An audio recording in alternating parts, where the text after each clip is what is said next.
ஒரு rubber band loose ஆயிருச்சுன்னா அது மறுபடியும் எப்படி அது டைட் ஆகாமல் இருக்குமோ அதே மாதிரி தான் நம்ம ஸ்கின்னும். ஸோ நம்ம ஸ்கின் வந்துட்டு க்ளோவாக இருக்கிறதும் டைட்டாக இருக்கிறதுக்கும் முக்கியமான காரணம் இந்த கொலாஜன். இந்த கொலாஜனோட வேலை என்ன அப்படின்னா, நம்ம முகத்தில் வந்துட்டு முகச்சுருக்கம் வராமல் இருக்கிறதுக்கும், ஃபேஸ் வந்துட்டு க்ளோவாக இருக்கிறதுக்கும், நம்ம ஃபேஸில் ஸ்கின் லூஸ் ஆகாமல் இருக்கிறதுக்கும் முக்கியமான காரணம் கொலாஜன்.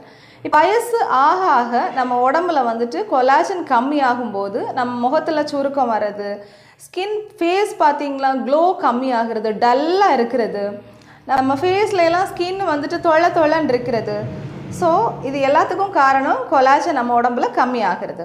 ஒரு எக்ஸாம்பிள் சொல்கிறேன். இப்போது ஒரு பலூனில் காற்று போயிடுச்சுன்னா அது எப்படி லூஸாக இருக்கும், அதே மாதிரி தான் நம்ம உடம்புல கொலாஜன் கம்மியாகும்போது நம்ம ஸ்கின்னில் ரிங்கிள்ஸ் வர்றது, லூசன் ஆகிறது, இதுக்கெல்லாம் காரணம் கொலாஜன்.